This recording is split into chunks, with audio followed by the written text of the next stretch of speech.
Hello, and welcome to GTMF Musical Road Trips. My name is Meaghan Heinrich, and I'll be your host. You may be stuck at home, but we're ready to take you on a virtual vacation of amazing music. You'll meet our musicians, see where they live, and I'll be here to guide you as we explore their music by moving, singing, dancing, and clapping along. And now, buckle your seatbelts because we're off on our musical road trip.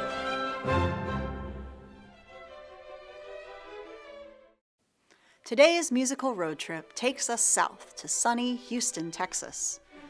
Our festival musicians will be performing in the beautiful acoustics of St. Luke's United Methodist Church. We'll see and hear these musicians. Marina Brubaker, violin. Anastasia Ehrlich, violin. Joan der Hovsepian, viola. Christopher French, cello. Scott Holshauser, piano. Judy Dines, flute. Elizabeth Priestley Siffert, oboe. Thomas Legrand, clarinet. Amanda Swain, bassoon, and Nancy Gooderl, horn. Our concert today features all different instruments, starting with a piece by Johannes Brahms for 2 violins, viola, cello, and piano. Now, one of these instruments isn't quite like the others. That's right, the piano. The other 4 are string instruments, and you'll see them bowing and plucking their strings to make them vibrate and create sound, while the pianist strikes keys with their fingers. But did you know that the piano has strings as well? Each of those piano keys is connected to a tiny hammer inside the piano that taps a string when the pianist presses the key. Those strings vibrate, and the open lid of the grand piano allows those vibrations to go throughout the room so that we can hear the music. Brahms' music comes from the Romantic period, which means that it's full of emotion. You'll hear a fast, galloping rhythm that sounds like this.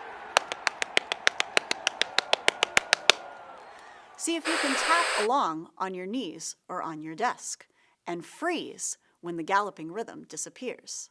How does the feeling of the music change when that happens? Here is part of the final movement of Johannes Brahms' Piano Quintet in F minor.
keeping the strings for our next piece, but adding someone new, our flute player, Judy Dines. Let's meet her over Zoom and find out more about the instrument and the music that she'll be playing. Welcome, Judy Dines. It is so wonderful to have you with us today from Houston, Texas. Thank you. I'm delighted to be with you. Thank you. So tell us a little bit about living in Houston and what you do there, both musically and non-musically. So Houston, a little different than it is up in Wyoming for sure. Weather-wise, usually it's pretty warm down here, even in the winter. We just had a cold snap, but it's usually quite warm down here. And in the summer, it's blazing hot. But it's kind of fun because we can spend a lot of time outdoors, and it's usually very sunny, so that's very nice. And I play in the orchestra here. I've been in the orchestra many years, close to 30 years. I like to sew clothes for myself, and I've been trying to work on a completely new wardrobe for myself. Wow, sounds very exciting, making your clothes. So, what has the Houston Symphony been doing to keep music going during the pandemic? We, like everybody else, kind of last March closed down. But in the summer, we said, well, we can maybe start doing some more concerts again. So we've been playing concerts since the summer. Basically, what we've done is, we have a full-size orchestra, but we've really put it down to 30, 35 people. So we're only doing music that has kind of that amount of people in it. And we're sitting socially distanced on the stage. The string players or anybody that doesn't need their air basically are wearing masks while they play.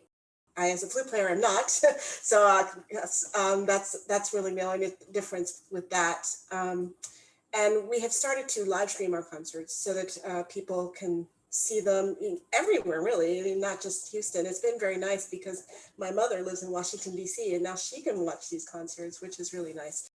After a while, we started introducing a few people in our audience, and nowadays we have about 500 people per concert, I would say, in a hall that sits about 3,000 people. So Well, it's nice that you've still been able to make music with your colleagues, and what a wonderful added perk that it's easy for your family to watch the concerts even from across the country.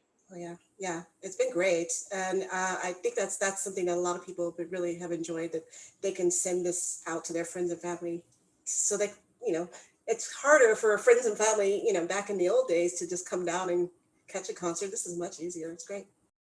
What do you enjoy about coming to Jackson Hole in the summertime for the Grand Teton Music Festival? Well, you may have remembered I mentioned how hot it is here.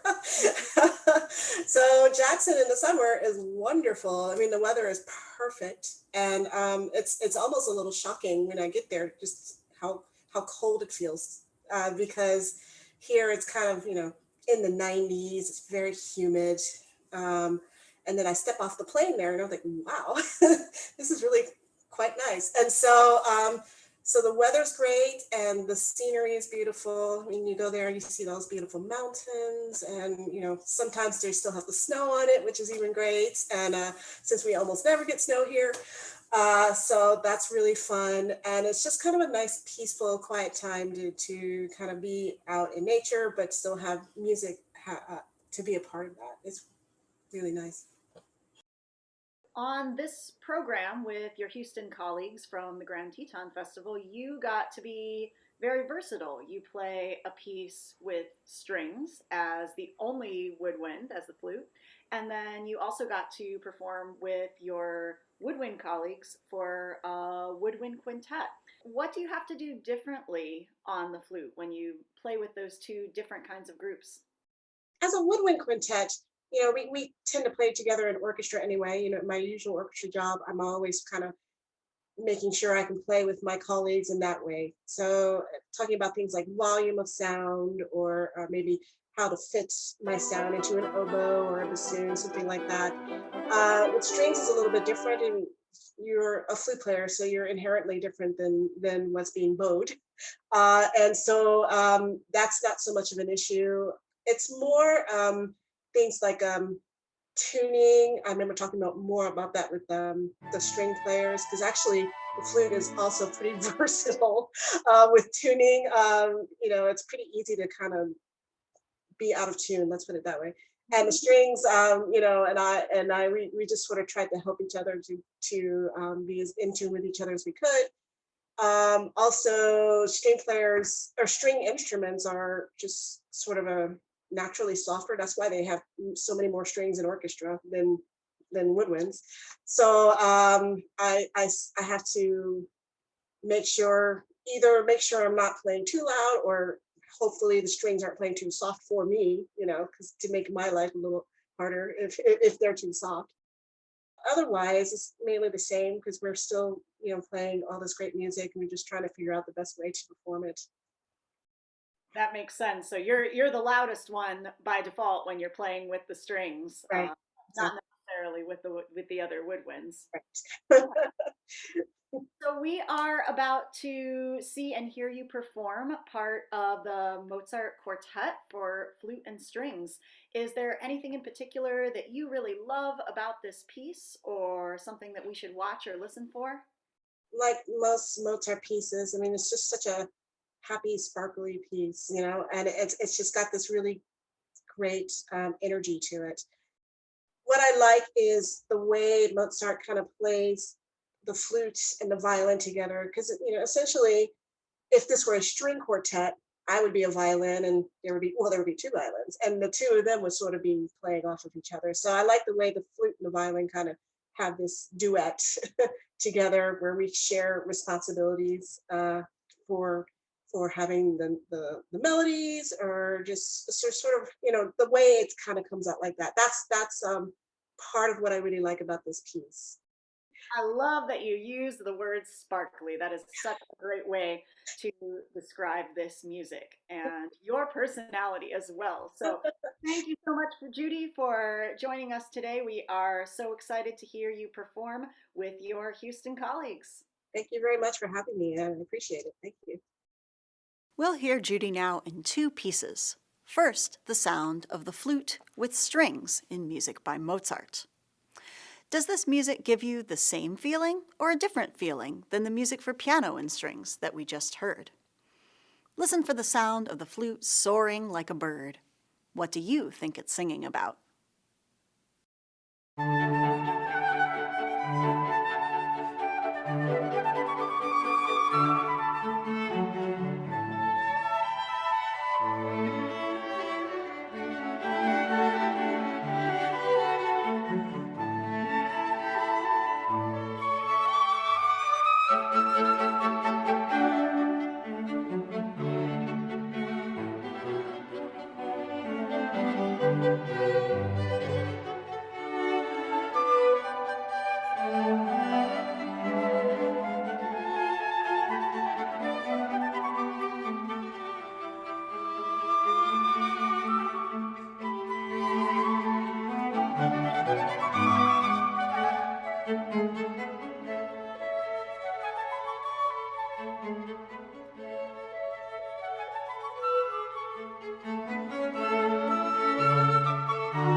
And now, from singing to dancing. Judy and her flute will be joining their fellow woodwind instruments, the oboe, clarinet, bassoon, and horn. Now, if you watched our Chicago concert, you might be saying right now, Meaghan, the horn is a brass instrument. And you're right. But just like the flute got to play with both strings and woodwinds today, the horn can find a place in brass ensembles and woodwind ensembles, and today gets to be part of a woodwind quintet. The music that we'll hear our Woodwind Quintet play comes from Hungarian composer FERENC FARKAS. He was inspired by the folk music of his native Hungary, like this dance.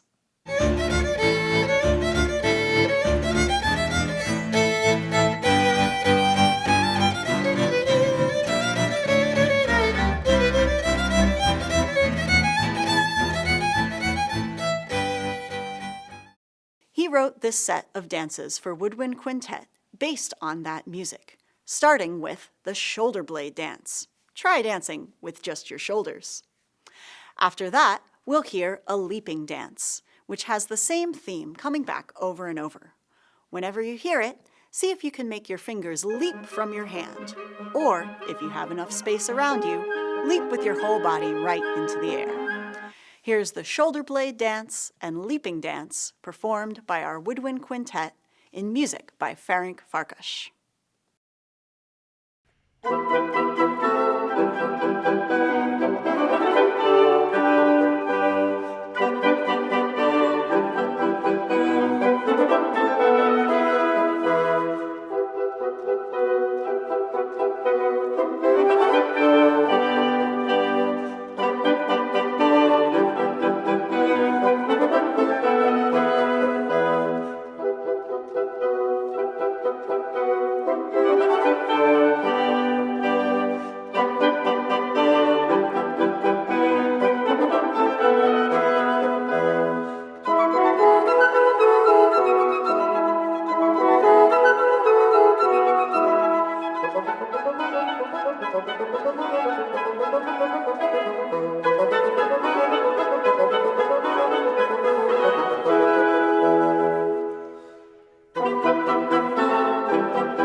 Thank you so much for joining us today for our musical road trip to Houston.